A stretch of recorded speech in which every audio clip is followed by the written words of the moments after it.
காட்டுல இருக்காங்க பாரு பாமர மக்கள் அவங்களுக்கு ஒரு காயலா கருப்பு வந்துட்டா அப்பா வீரனாரு என் பிள்ளைக்கு காயலா நெல்ல போனா உனக்கு கிடா வெட்டுற அதை கோழி வெட்டுற அப்ப பஞ்சு வெட்டுற இப்படின்னு வேண்டிப்பாங்களே இந்த நாட்டில் வர செய்யும் வேலை நாம் தொடங்க வேலையோ வளர்ச்சி ஆட்சி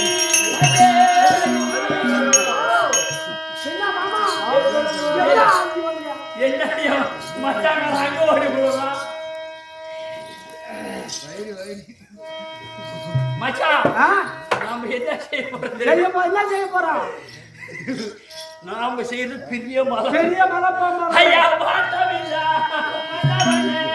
கடவுளுக்கு மகத்துரை பேர் ஒரு எதனை செய்வாயே நாம செய்யறது இந்த நாட்டு மக்கள் பிடிக்கிறதுக்கு தான் காட்டு எருமை யானை ஓட்டங்கள்லாம் பலி கொடுத்தா காயல நெல்லா போன்னு கொடுப்பாங்க ஆமா ஆனா நாம செய்யறது மகாபாரத யுத்தம் அங்க யார வெட்ட போறோம் ஆளு காலு வெட்டி சாவ போறோம் அதுல மாண்டவர் போக மீண்டவர் தான் நாட்டம் அத மாதிரி அந்த காளிகா தேவிக்கு பலி கொடுக்கணும் 32 அழகு வாய்த்த எத்தனை 32 அழகு வாய்த்த ஒரு வீர புருஷன் எதிரிக்கு அதாவது எதிரம உடையவன் முன்வச்ச கால பின்பற்றாதவன் அப்படிப்பட்ட ஒரு ஆளை கொண்டு கொடுக்கணும்டா அப்பதான் நம்ம படம் ஜெயிக்கும் அந்த ஆளை நான் போயிக்கலாம் உடனே கையோடா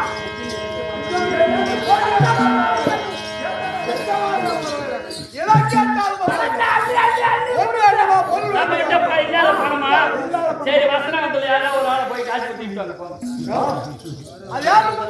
போய் கேட்டீங்கன்னா கவிஞர்களா நீங்க நாலு ஆளுக்கு எங்களேடா பசங்க உங்களை என்னடா அடிப்பாங்கன்னு தெரியாது ஜெய் இதுதான் குழந்தை போற வழின்னு தான் காட்டலாம் கொஞ்சம் தூக்கி கொண்டு நாங்க விட்டுட்டா வர முடியும் நாங்க போயிட்டோம் மாமா நீங்க ஆளை காட்டினா அந்த வழியா போடுவோம் சுத்தி சுத்தி விநாயகர் வந்து அவங்க அப்பங்கிட்ட பழம் வாங்கின மாதிரி என்னையே கேட்டு கேட்டு வழி தெரிஞ்சுக்கிறானோ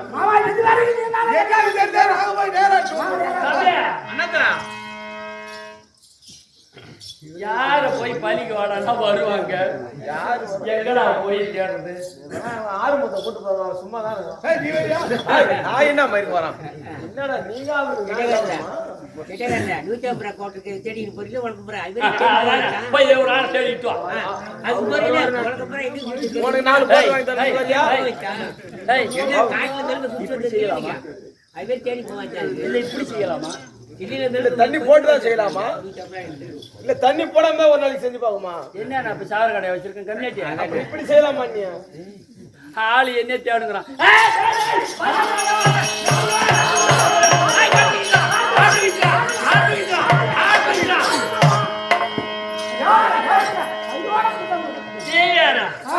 ஒன்னு இல்ல ரெண்டு இல்ல 4 ஆள் இருக்காண்டா 4 ஆள் இருக்கா நமக்கு தேவை ஒரு ஆள் தான் ஆனா 4 ஆள் இருக்கா அவசரப்பட்டு நானு கூட ஆர்வத்துல அவசரப்பட்டு வாயை விட்டியா என்னடா வம்பா போச்சு பையன் வாயை விட்டியா அந்த ஆளு யாருன்னு கேக்குறீங்க என்னன்றா சொல்றது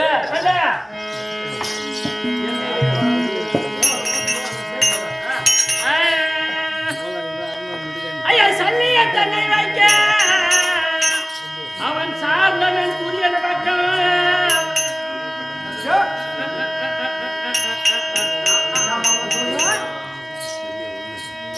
சல்லியன் இருக்கானே 32 அழகு வாய்த்தவன் அயலாய பரமனே கண்குளிர கண்டவன் எதிர் ரோமம் உடையவன் அதாவது எதிரிக்கு அஞ்சாதவன் முன் வைத்த காலம் பின் வைக்காதவன் அவனை கொடுக்கலாம் உனக்கு தாய் மாமன் அது உன் தாய் மாமன்டா ஆனா இப்ப நம்ம போய் அறிவில்லாதவன அவன் எங்க இருக்கான்ப்பா அவன் எங்க இருக்கான் அவன் துரியாதன் பக்கத்துல கூப்பிட்டா வருவானா போச்சு ஒரு ஆள் கூட்டுதா டேய் 4ல 1 கழிஞ்சு போச்சு இன்னும் 3 அவன மாதிரி தான் இவன் விட மாட்டான் போல இருக்கு இருக்காண்டா அந்த பின்னாடி தன்னை வைக்க வேறொரு நைவர் கூட்டு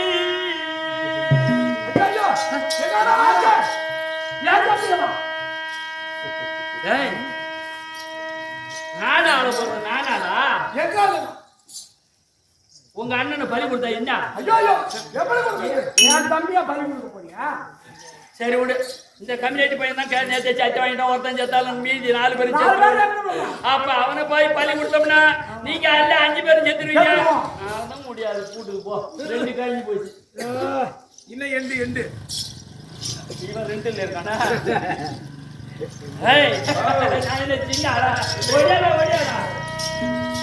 நல்லதா வாழ வைக்க நமக்கு அவன் சொந்தமில்லை. யாரு? மாமா, எங்க பிள்ளையா சார்? எங்க பிள்ளை? ஏய், யார சொன்ன உங்க பிள்ளை? கையே. யாரு? உங்க பிள்ளையாவா? கவியாட்டி. அவன் தான் சுகாதாரத்துக்கு ஒரு சத்தியம் பண்ணி கொடுத்துட்டான்டா. அவன் எப்படி உன் பிள்ளைங்கிற? சரி, அதான் போறானா? ஏய், தம்பி, அண்ணா 3 புட்டுடா புட்டுக்கிட்டு. இன்னும் ஒண்ணு இன்னும் 1 எங்கடா போய்க்கிறது? ஏய், அவர் 4 கோட்டர் வாங்கி அந்த ஒரு ஆளை கட்டினா அங்க போய் காளிகா தேவி ஆலயத்துக்கு போவானா? இங்கே வச்சு விடுறாங்கிறானுவா. அப்படிதான் நிக்கிறானோ. அதேதான் போல் இருக்கு. எல்லை செல்லாத நிற்கின்ற செட்டியா நான் இருக்கேன். இந்த வெட்டுகிறான்.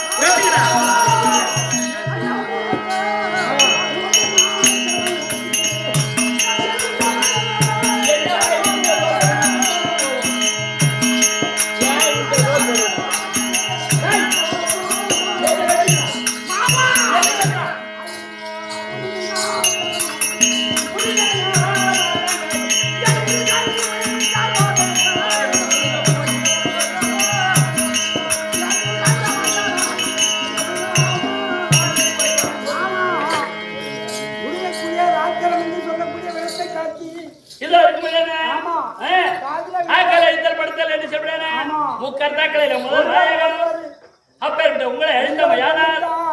நாங்க என்ன ஆகுது மாமா? அதனால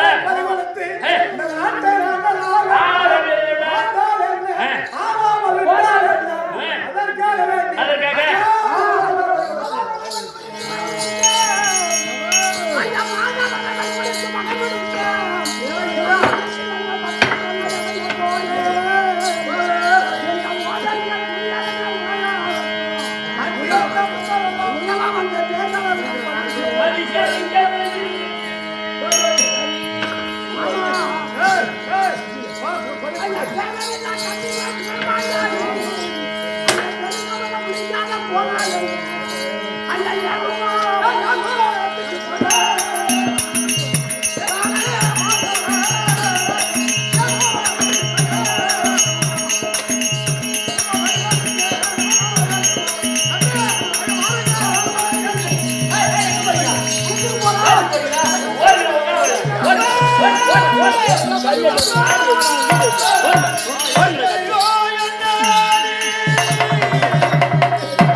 பள்ளிக்கு சென்றா எல்லோரும் கை கட்டி நகைப்பார்களே உனக்கு செழிப்பு நான் தான் பெரியப்பா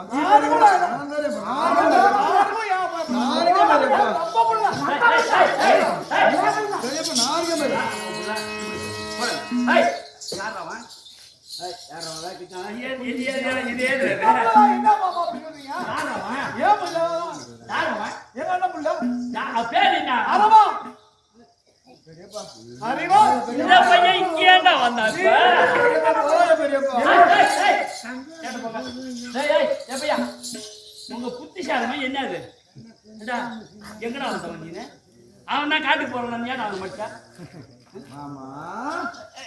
என்னடா நைஸ் பண்றான் நம்மள கோவத்தை போடணும்னு ஆக்குறான் மாமா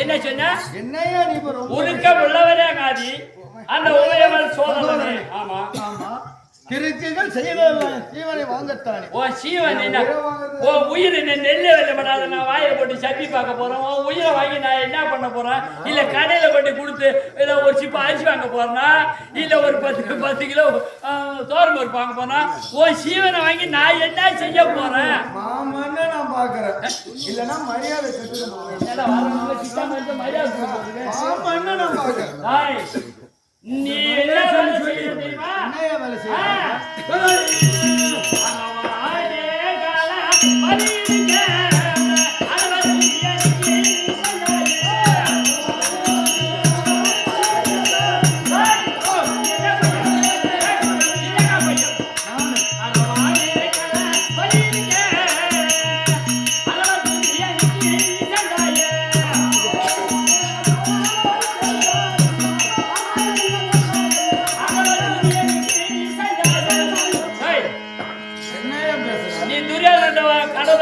சத்தியம் பண்ணியா இல்லையா அப்புறம் இங்க எதுக்குடா வரல இங்க நான் வந்து கேள்விக்கு இடம் தருவங்க உன் பேச்சை நினைச்ச எப்படி இருக்கு தெரியுமா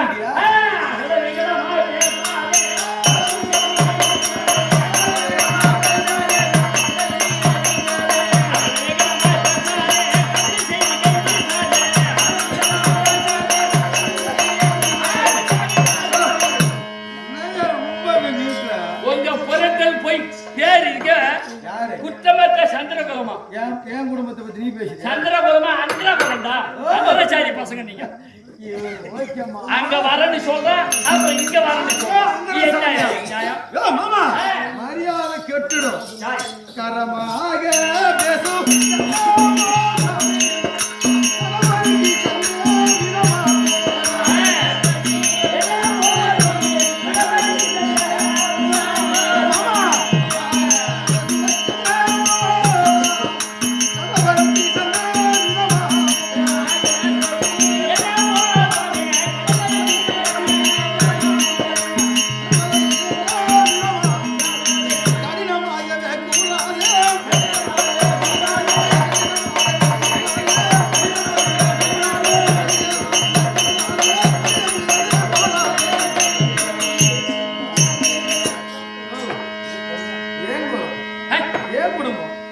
எங்கப்பா பெரியப்பா சொந்தம் வந்து எங்களோட போச்சு எங்க அப்பா வந்து கேட்டாரு சத்தியம் கொடுத்தா வாடினாரு இவனுக்கு அப்பனா ஏன்னா இவன் நாகரிகம் சூரியனுக்கு போறனா இவன் அப்பங்கிறானே மானம் கட்டவன் இவன் அப்பன் அர்ஜுனா இவன் அப்பங்கிறானே அவன் என்ன அவன் இவனுக்கு எப்படி வேணும் அது வச்சுனா துரியோனுக்கு எப்படி வேணும் தெரியுமா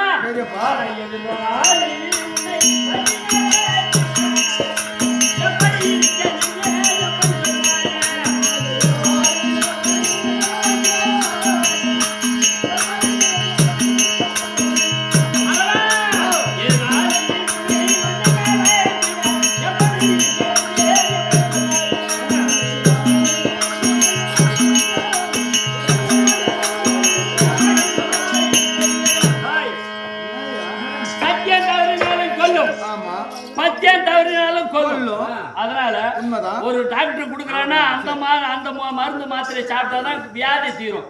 அதை தூக்கி போட்டு வேற மாத்திரை தின்னா காயல அதிகமாகி உயிர் தான் போகும். அத மாதிரி ஒருத்தவங்கிட்ட சத்தியம் பண்ணி நான் வரேன்னு சொல்றது, அப்புறம் நான் இங்க வரேன்னு சொன்னா அந்த சத்தியம் தவணை கொல்லுமா கொள்ளாதா? இதெல்லாம் எப்படி இருக்கு?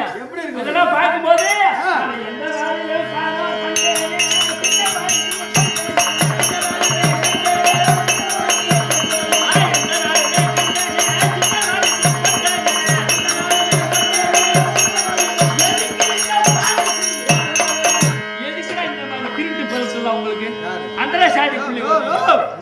அதிகமா பேசாத, மரியாதை இல்ல. எவன் திருடன் எவன் இல்லவன் எவன் கெட்டணும் உனக்கு தெரிஞ்சு பேசு. அங்க சத்தியம் பண்ணே இல்லடா. சத்தியம் பண்ண அப்புறம் இங்க வரேன்னு எப்படி சொல்லலாம்? இப்ப சொன்னிய சத்தியம் பண்ண வரேன். ஆமா, அப்பாவுக்கு நான் செழிப்புக்கு இடம் தருவேன். சத்தியம் பண்ணனா இல்லையா? உண்மை. சொன்னாரு சாட்சி. என் குலத்தை பத்தி நீ இழிவா பேசுற. உன் குலத்தை சொன்னா பங்கம் போயிடும். நாங்கெல்லாம் கொடுக்கிற பரமையில வந்தோம் நாங்க. நீங்க எல்லாம் கீழே வாங்குற பரமையில வந்தோம். நீ நான் வாங்குறேன் புரியுதா? உலகத்தையே குடுக்கிற கால பணக்கார சாமி. பணக்கார சாமி கீழே வாங்குறவன். நான் மேல எப்பயுமே மேல. அவனா கொண்டு தாலியை போக அது போடுறான், கட்டு கட்ட நோட்டை போடுறான். நானா குடுன்னு கேட்கறான்.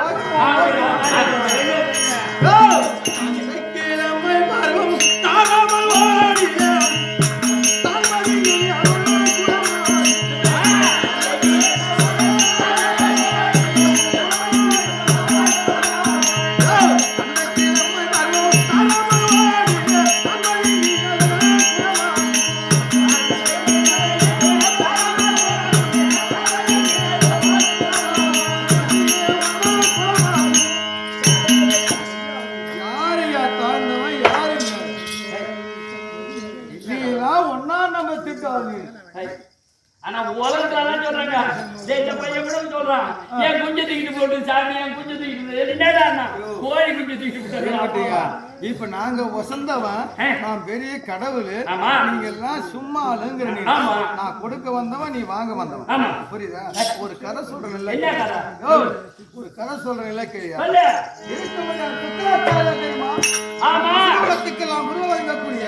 சுக்கராச்சாரியார் விடமரமாச்சூரர் ரெண்டு பேர் இருந்தாங்க. இவருக்கு சுக்கராச்சாரியாருக்கு தெய்வயானை என்று ஒரு பொண்ணு. அந்த விடமரமாசூரனுக்கு செம்மசி என்ற ஒரு பெண்ணு. இருவரும் தோழிகள் போல் பழகினார்கள். நட்பு. ஆமா, மனம் செல்வது, வேடிக்கை பார்ப்பது, மலர்கள் பெய்வது, இல்லறம் வருவது, இது நித்திய பழக்கமாக இருந்தது. ஒரு நாள் வனவேடிக்கை பார்த்துவிட்டு குளத்திலே குளிக்கலாம் என்று இருவரும் ஆடி எடுத்து வைத்து குளித்தார்கள். இதில் தேவையானப்பட்டு முன்னே வந்து ஆடி எடுத்து உடுத்திக் கொண்டார். யார் ஆடைய? செவ்விஸ் ஆடையை ஊத்தி கொண்டார். ஆமா, அவள் வந்து பார்க்கின்ற போது பெண் இவன் நம்ம சேலை எடுத்து உடுத்திக் கொண்டாள். அப்படி என்று அந்த சேலையை உருகிவிட்டு வாழிருந்த கிணற்றிலே தள்ளிவிட்டாலாம் செம்மசி தேவையானையை. தள்ளிவிட்டு இவ போயிட்டான். அந்த கிணற்றிலே விழ பிடித்துக் கொண்டு அவளை விட்டுக் கொண்டிருந்தார். உயிருக்கு போராடி நேரம் என் தாத்தா ஐயாதி அந்த பக்கம் வேட்டைக்கு போனார். புரியுதா? அந்த குரலை கேட்டு அந்த பெண் நிர்வாண பக்கத்திலே இருந்து கரம் கொடுத்து காப்பாற்றினாரா எங்க தாத்தா ஐயாரி. புரியுதா? அப்ப நினைச்சா அந்த தேவையானை நாம் நிறுவனமாக பார்த்த இந்த மன்னரே நான் வணக்க வேண்டும். அப்படி என்ற தந்தையிடத்தில் சொல்ல அந்த சுக்கராச்சாரியாகப்பட்டவர் இடத்திலே வந்து திருமணத்தை செய்து வைத்தாராம். ஆனா ஒன்று சொன்னார், அப்பா என் பெண்ணை தவிர மற்ற பெண்ணையோ எந்த பார்க்கவோ சேரவோ கூடாது. அப்படி சேர்ந்து விட்டால் சாபத்துக்கு ஆளாகிறார் என்று சொல்லி திருமணம் முடித்து வைத்தார். ஆமா, திருமணம் முடிந்த உடனே உங்களுக்கு பரிசாக என்ன வேண்டும் என்று கேட்டாரா அந்த தெய்வயானை. எப்போது என் ஆடையை அவற்றிக் கொண்டு கிணற்றிலே தள்ளினாலோ அந்த செம்மசி எனக்கு தோழியா வரணும்னு கேட்டாராம். அதன் பிரகாரம் செம்மசியாகப்பட்டது அவளுக்கு தோழியாகத்தானே அமர்ந்தது. இப்படி இருக்கின்ற போது யயாதி மன்னனுக்கும் இந்த தேவயானைக்கும் 3 பசங்க, 3 பிள்ளைகள். ஆமா, இப்படி இருக்கின்ற போது இவர் காத்து வாங்கலாம் என்று இப்படி போகின்ற போது பக்கத்து அரண்மனை இருந்த செம்மிஸ்டி மேல ஆசைப்பட்டு அவரிடத்தில் இல்லறம் விட்டு ரெண்டு பசங்க பாத்தியா திருட்டு பசங்களை பாத்தியா கண்ட உடனே இங்க 2 3 இருவரும் வீதியில இந்த பசங்க விளையாடுகின்ற போது எங்க அப்பாட்ட சொல்லுவான்னா எங்க அப்பாட்ட சொல்லுவான் உங்க அப்பா பேரு ஐயாதுன்னா அந்த பசங்க எங்க அப்பா பேரு ஐயாதுன்னா ஓஹோ இந்த சேதி இருந்த தேவையானை ஓஹோ நம் கணவனாகப்பட்ட யாவை மன்னன் செம்மிசோடு தொடர்பு கொண்டு இந்த பிள்ளையை பெற்றுவிட்டார் அப்படி என்று வேகப்பட்ட தந்தையிடத்தில் சொன்னார் தந்தையாகப்பட்ட ஒரு சுக்காச்சாரி ஓடி வந்து யாரி நான் தெரிவித்த பிரகாரத்தில் நடக்கவில்லை மாறி நடந்து விட்டார் அதனால இந்த இளவ பெருமன் நீங்கி முதுவேடு அதனால முதுவேடுபடியான சாபத்தை கொடுத்தார் புரிஞ்ச சாபத்தை வயதோகி காலமாகிவிட்டது நாட்டை ஆளணும் மக்களை கவனிக்கணும் முடியுமா முடியாது அதனால முதல் பிள்ளையாருக்கு பையனை கூப்பிட்டு எப்பா இந்த முதுவை நீ வாங்கி கொண்டு இளைமையை போடுறா நாட்டை பாக்குறேன் நாட்டை காக்கிறேன் முடியாதுன்னா அத மாதிரி அந்த 3 பசங்களும் முடியாது மறுத்து விட்டார்கள் இந்த இரண்டாவதாக பிறந்த செம்மசி பசங்களாகப்பட்டவன் ஒருவனை கேட்டதுக்கு முடியாதுன்னா மறுத்தான் கடைசி பையனாகப்பட்டவன் ஊருருவன் அவனை கேட்ட போது எப்பா உங்க முதுவை என்னிடம் கொடுங்கள் நிலைமை நீங்க பெற்றுக்கொள்ளுங்க எப்போது உங்களுக்கு அரசாட்சி முடிந்து கொடுக்கின்றாயோ அப்ப கொடுங்கன்னு சொல்லி வெறுத்து எப்போது கொடுக்கின்றாயோ அப்ப பெற்றுக்கொள்கிறேன் என்று அந்த முதுவை பெற்றானா ஒருவன் மாதிரி நாங்க கொடுக்கிற பரம்பரையில வந்தவன் நாங்க அந்த 4 பசங்க போறான் தெரியுமா முடியாதுன்னு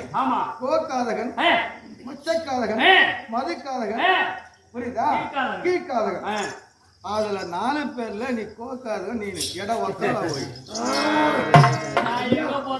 தெரியுமா இவன் இந்த 4 பசங்களுக்கு யாரையும் சாபத்தை கொடுத்தாராம் அதுல ஒருத்தன் தான் நீனு கம்மியாட்டி அதுல அவன் தவறு பண்ண தப்பா தண்டனை அனுபவிக்கிறான் புரியுதா அதான் மாதிரி புரியுதா எந்த குலம்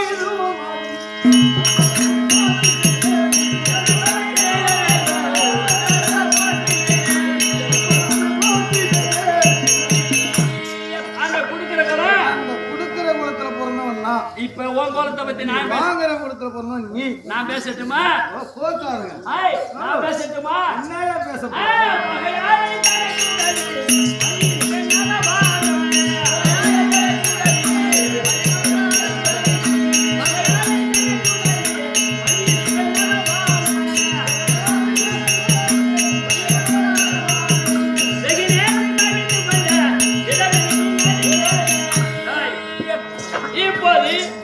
பகையாளி என்று தெரிந்து துரியோதனுக்கு வரணும்னு ஒத்துக்கிட்டான் இப்ப இங்க உங்க அப்பா பாண்டு புத்திரர்கள் காட்டுக்கு போகும்போது இவங்களையும் தடுத்து வர்றாங்கிற நீ இப்ப எவனுக்கு வருவா நீ என்னைக்கு வைக்க போறீங்க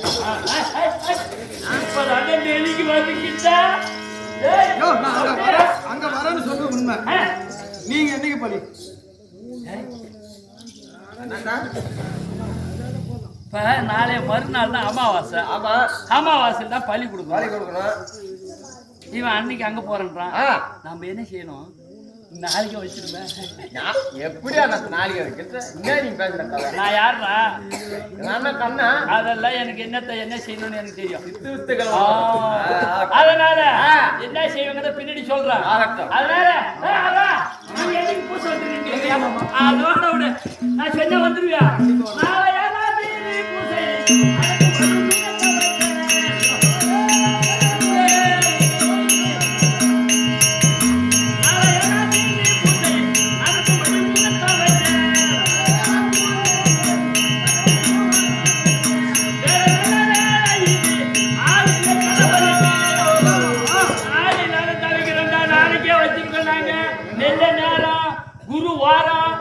நாளைக்கு நாங்க பலி விடலாம்னு இருக்கோம் ஆள் இல்லாத தவிக்கிறோம் நாளைக்கு தானே பலி விட்டுறாங்க ஆமா நான் வரேன்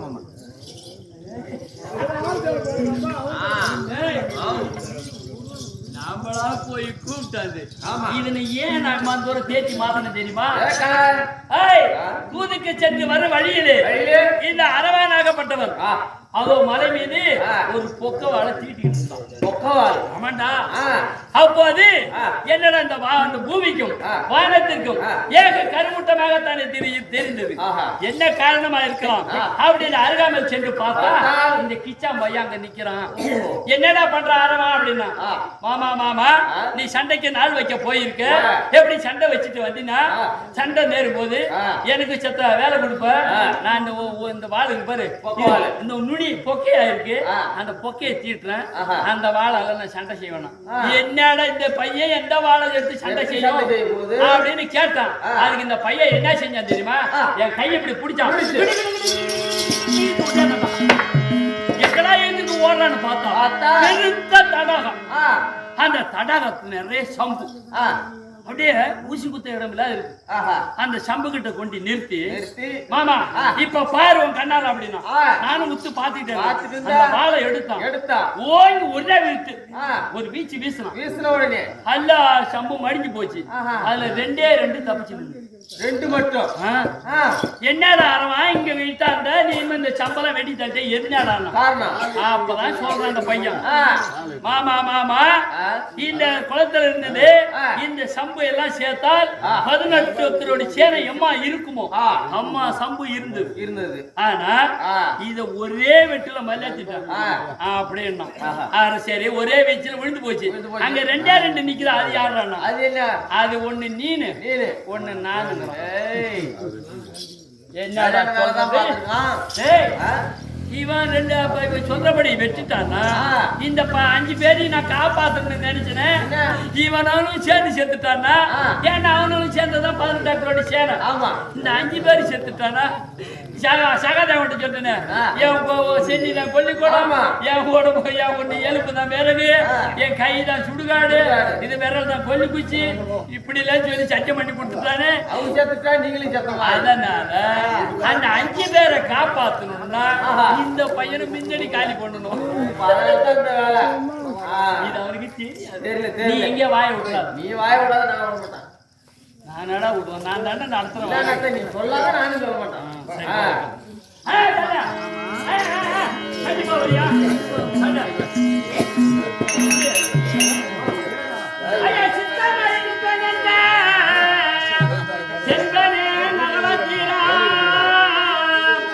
உன்னை பெற்ற தந்தைமார்கள் விடை சொல்ல துணிய பார்த்தேன்.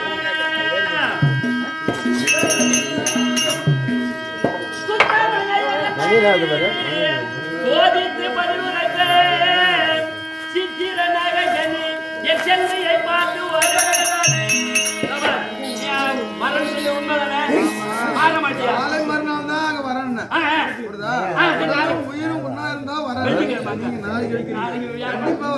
பேச்சு மாற மாட்டியா? இந்த சின்ன மாதிரி கூட இல்ல மாமா, கண்டிப்பா வருவீங்க. வார்த்தை தவறக்கூடாது. கொஞ்சம் நம்பிதான் அங்க போவோம். கண்டிப்பா வரப்படுதா? இப்ப நீ பதி இருக்க வரன்னு ஓ அப்பா அம்மாவுக்கு தெரிஞ்சா நான் தான் வீட்டுக்கு போய் வெட்டிட்டு நினைப்பாங்க.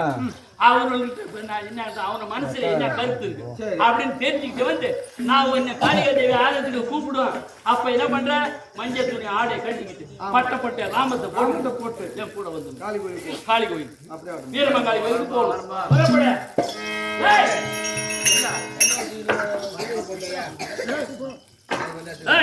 என்ன போயிடும் அரவனை தேச்சி மாச்சி தீச்சு ஊட்டி கடபலிக்கு இசைய வைத்து விட்டோம். இருந்த போயிடும் என் தங்கச்சின்னு இருக்கு பாரு, சுபத்திர ஒரு கேடு கட்டுது. அதை விட மோசமானது நாகக்கண்ணி. அந்த நாகக்கண்ணி அப்படியே தேச்சி மாச்சி அது வாயால இட்டுட்டு போனா அப்படின்னு சொல்ற மாச்சி. அதனால நாகக்கண்ணி வர சொல்லு. இக்கதை நாகக்கண்ணி வருவதுதான் காணுங்க.